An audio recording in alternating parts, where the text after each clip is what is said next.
One of the most common challenges in marriage is how do we relate well to our in-laws? Today on the Ferguson Home, we want to answer this tough question and hopefully help you know how to do these relationships well.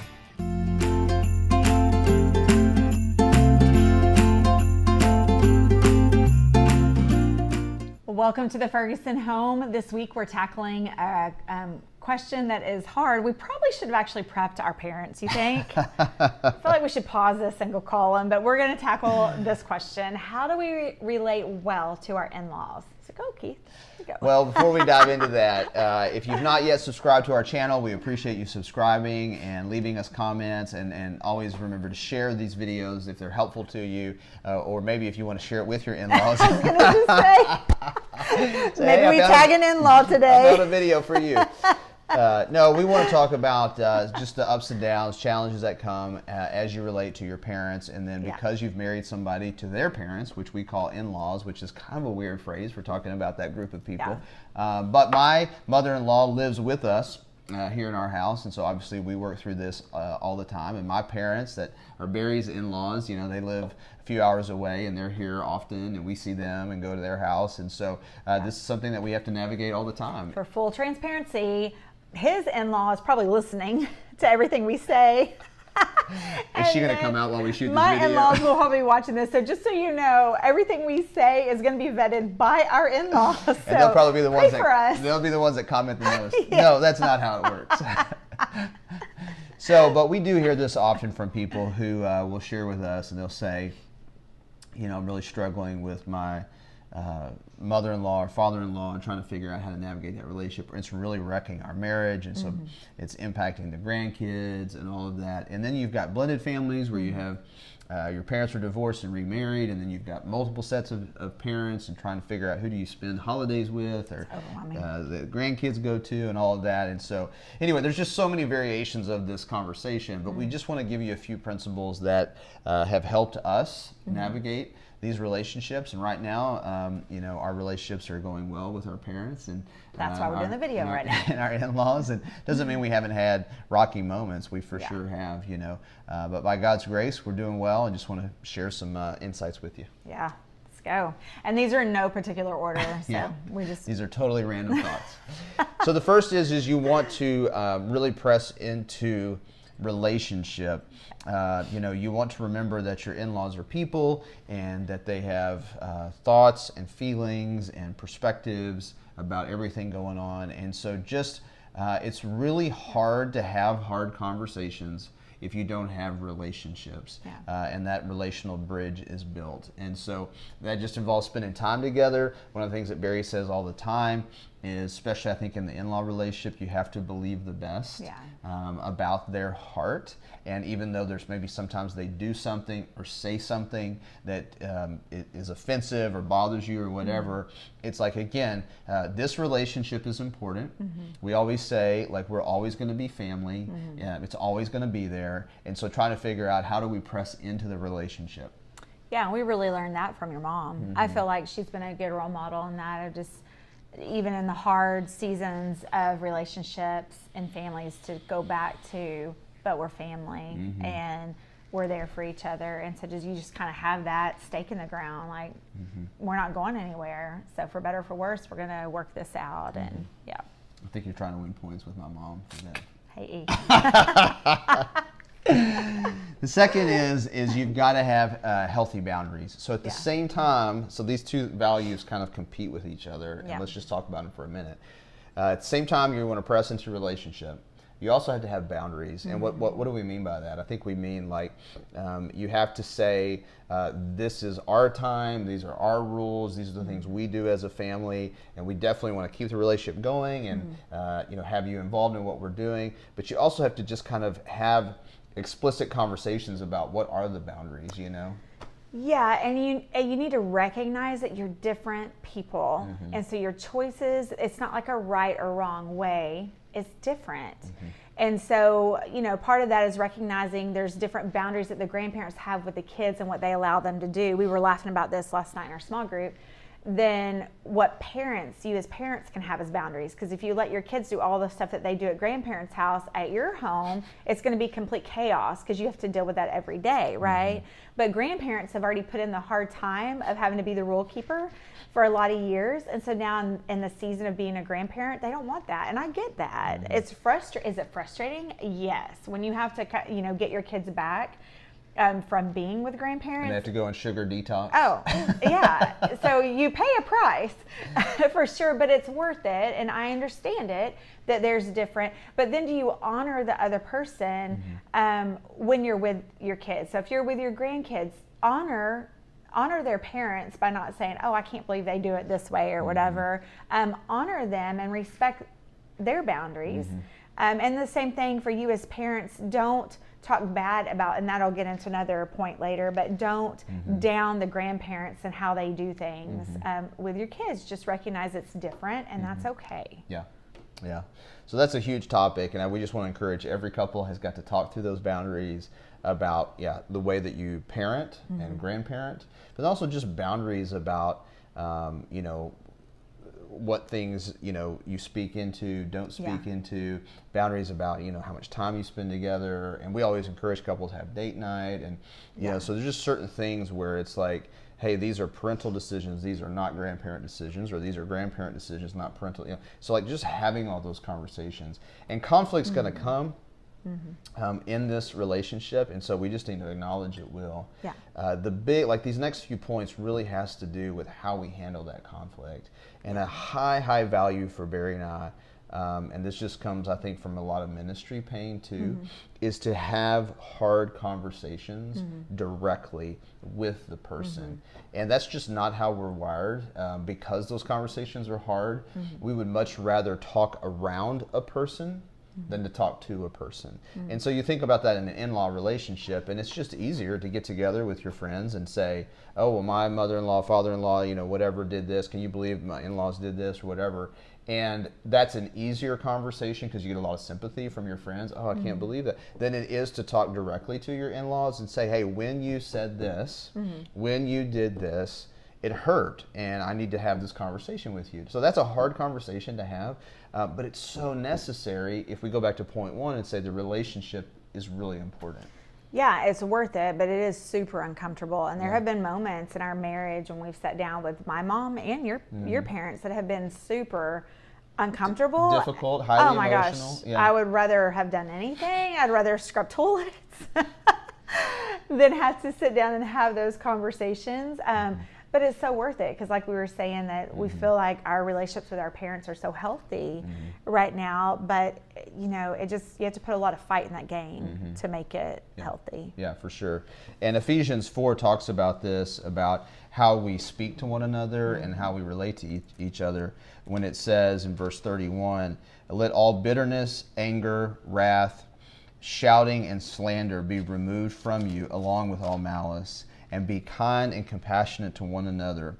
And so basically, like, how are you going to relate to each other? And this is talking about within the church family, but it applies within your in-law relationship and biological family as well, is how are you going to relate to one another? And this is just saying to us, don't allow bitterness and anger and hurt feelings and all of that to turn into slander, because that's where it goes.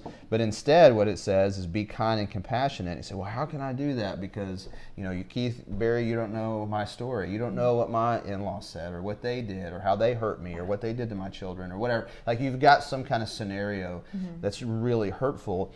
And I would just say to you that what's key is the end of verse 32, where it says, forgiving one another, just as God also forgave you in Christ. So here's the key.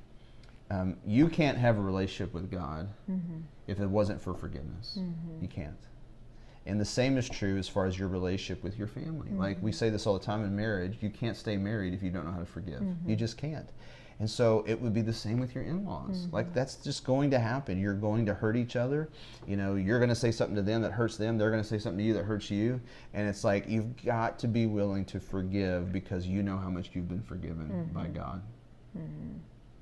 Yeah, the verse that's up above our pantry door is Ephesians 4:2, and I look at that all the time, and this applies. Again, it's also talking about relating to your church family, but it applies to our family life too. Always be humble and gentle, be patient with each other, making allowance for each other's faults because of your love.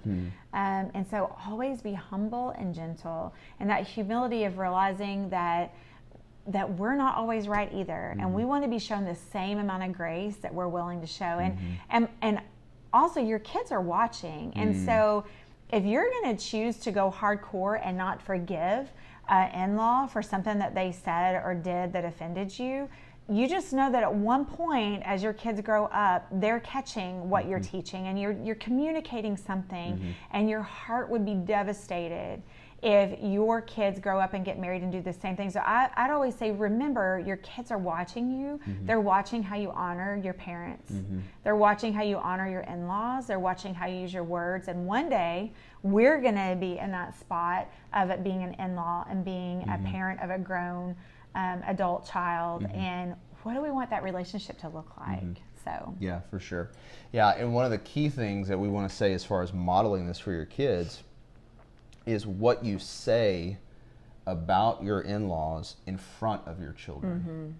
And so this is one of the hardest ones, because again, you're going to have moments where you're hurt or you're frustrated or you're exasperated about something, and you're talking about it in your marriage, as you should. You're processing, how do we respond to this situation? We just want to say to you, be very careful. don't do it in front of your kids. Don't do it in front of your kids, because it's their grandkids, right? And that is such an important relationship to the grandparents. You know, I mean, we see the way our parents love our kids. I mean, it's just such a special relationship. And we talk to other grandparents, and they just say, like, grandchildren are the reward of surviving parenting, you know? Like, it's just such a special thing. And so you want to be so careful to not break that relationship because you're upset and you end up slandering your parents or your in-laws in front of your kids. So be very, very careful with your words. Yeah, and we've messed this up, or I have, because of my mom living with us, our kids, it's kind of inevitable that they're around when when I'm having conversations with my mom,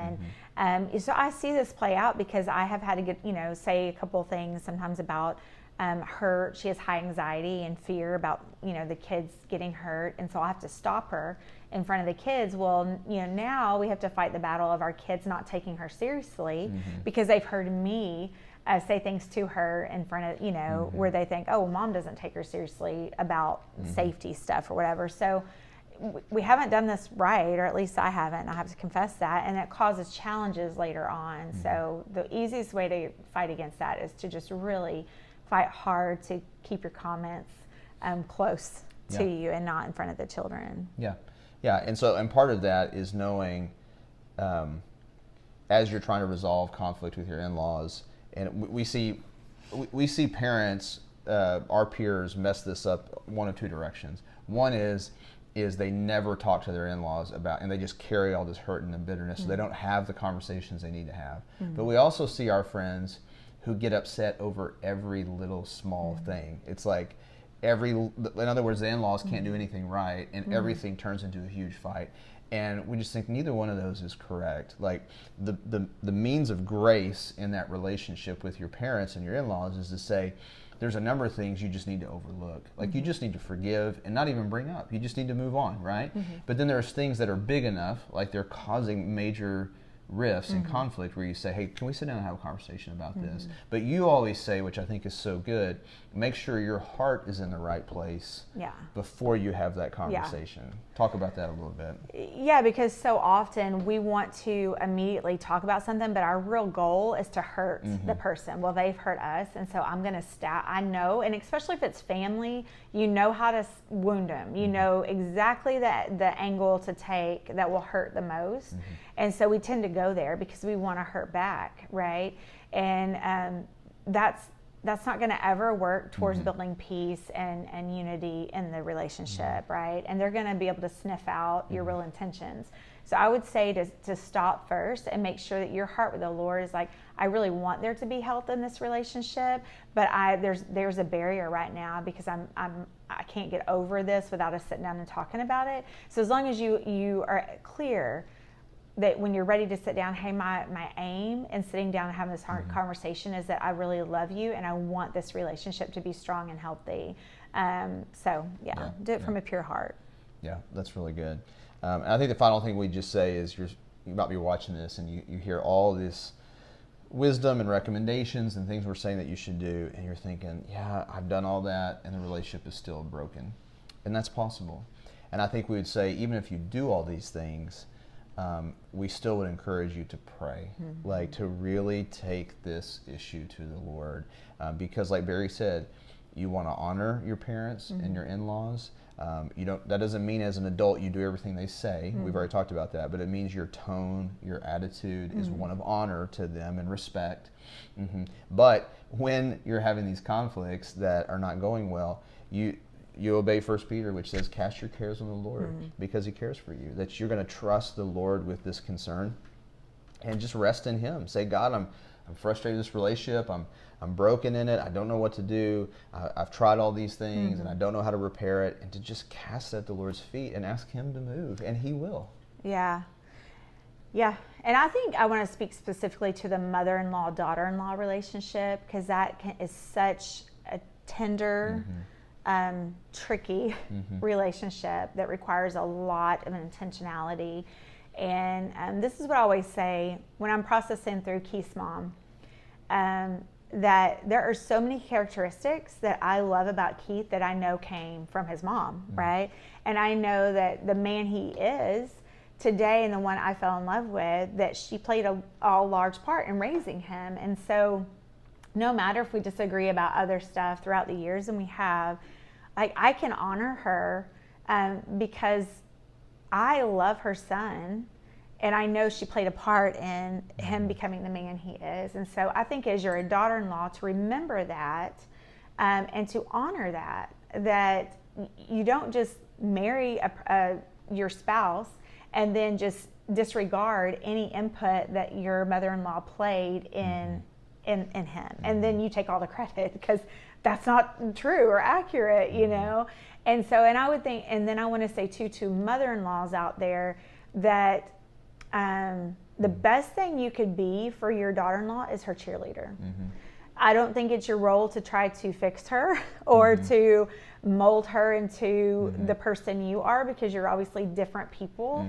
And what we need most, because marriage, being a young mom, there's so much insecurity that can come up that we deal with anyways, that I would just say the sweetest, like, mother-in-law, daughter-in-law relationships are ones that I see where the mother-in-law is just cheering them on and praying for them and just saying you're doing a great, encouraging, just encouraging and not trying to say my way is the best way and daughter-in-law, you got it all wrong, or, fix, because in that situation, you're going to get a wall and you're going to get like, I don't need this, And so I would just say, speaking to the daughter-in-law and the mother-in-law, that there are ways you can just really help that relationship. Yeah, there's so much wisdom in that. I hope you listen to that. And we really pray for you in this relationship. We know it can be tricky, and it goes through seasons depending on ages and health and the ages of your kids and living situations and all of that.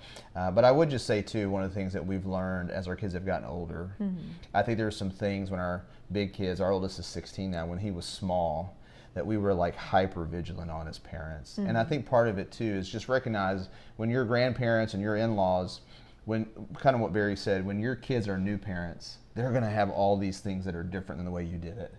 And they're going to be hyper vigilant about some things that you think, that's really weird that they're like zoned in on. Oh, do you remember for us, it was rocking babies to sleep. Like we want them to just put them down in the crib to go to sleep and not rock them. And you thought it was like child abuse on our end, They couldn't believe it. And anytime our backs were turned, I'm pretty sure they were rocking our babies to sleep, especially my mom. So part of that is just being patient with your kids as they get older and their kids get older and they relax a little bit. Because obviously for us, like, we still have our philosophies of parenting, but obviously we've relaxed a Oh, lot. by number 6, I was like, rock him all the time. You just rock that baby 24/7. So all that to say, be patient with each other, whether you're a new grandparent or you're a new parent. And like Barie said, just encourage each other because that's what you need the most. Yeah, and just always, again, at the end of this, I just want to end with think the best. Yeah. Don't get offended so easily. Just think the best. We love you. We hope this video has been helpful to you. Thanks again for watching The Ferguson Home.